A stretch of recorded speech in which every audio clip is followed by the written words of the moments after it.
Here we are in the corner of King George and Hamalot. Let's walk over to the street. King George V says Chamishi. Today's Yom Chamishi.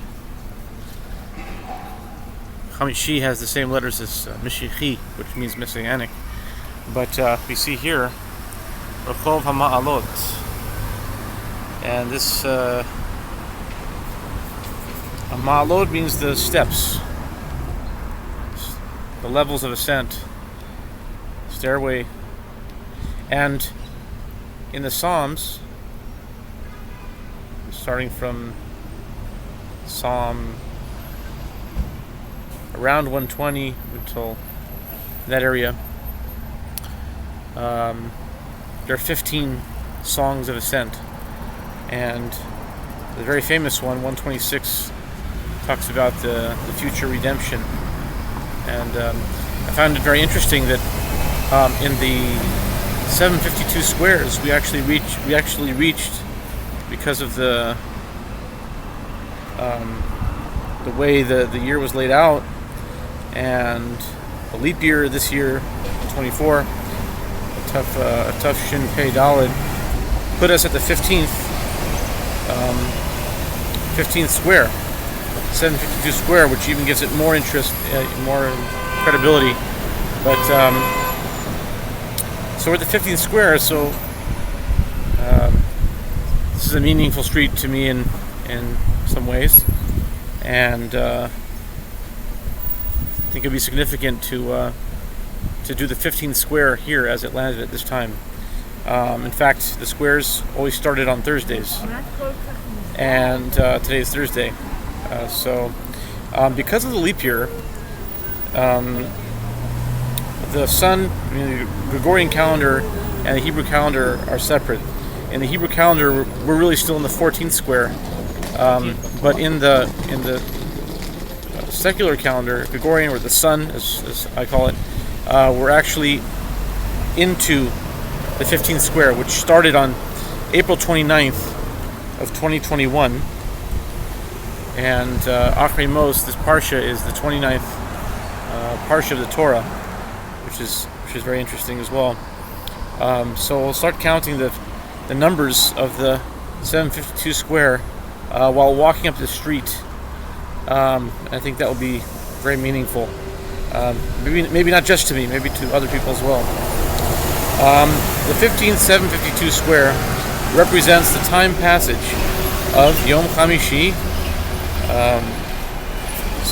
17th of Iyar, 5781, through Yom Revi'i, 22 Sivan, 5781, which was Thursday, April 29th, 2021, through Wednesday, June 2nd of 2021. Here are the numbers of the 752 square: 107, 227, 197, 025, 114, 056, 057, 040, 801, 698, 013, 023, 000, 000, 424,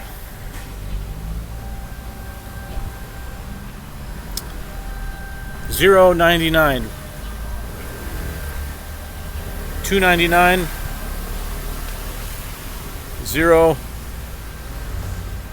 083, 025, 056, 089, 087, 092, 050, and 028. And as we progress up the street, it's even more meaningful to me to show the connectedness, the interestingness, if you will,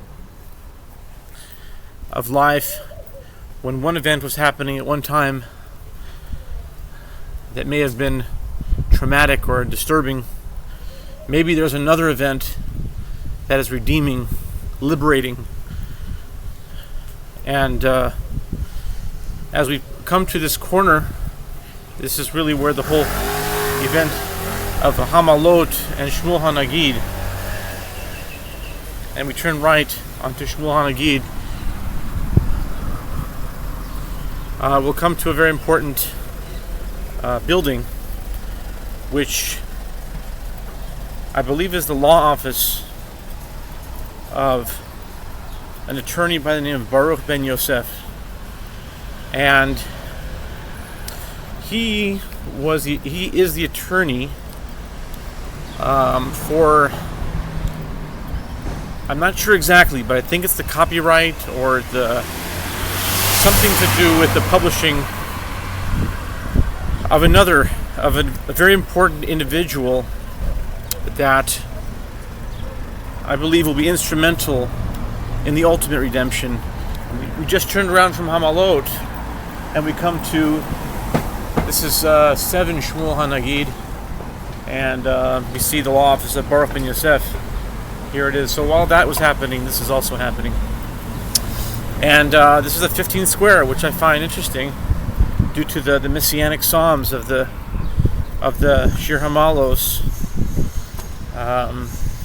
And we're at the 15th square right now. And I didn't plan it that way. It just came out that way. And so I think it's very meaningful. And I think we'll take it until we get to the corner of Hamalot and Shmuel HaNagid, which also has some significance because Shmuel HaNagid was a Spanish poet and scholar, and some of my ancestry is from Spain, and so that's interesting as well. There may be some connection there. But here we see, you basically have the whole story here. And so I think we'll stop it here. Let's have a look, this maybe we'll go over here. And this is called Gan Rehavia. 20 Shmuel HaNagid. 20 Shmuel HaNagid, and there are actually 20 squares, so we only have 5 squares left. Maybe 6, 7 months tops.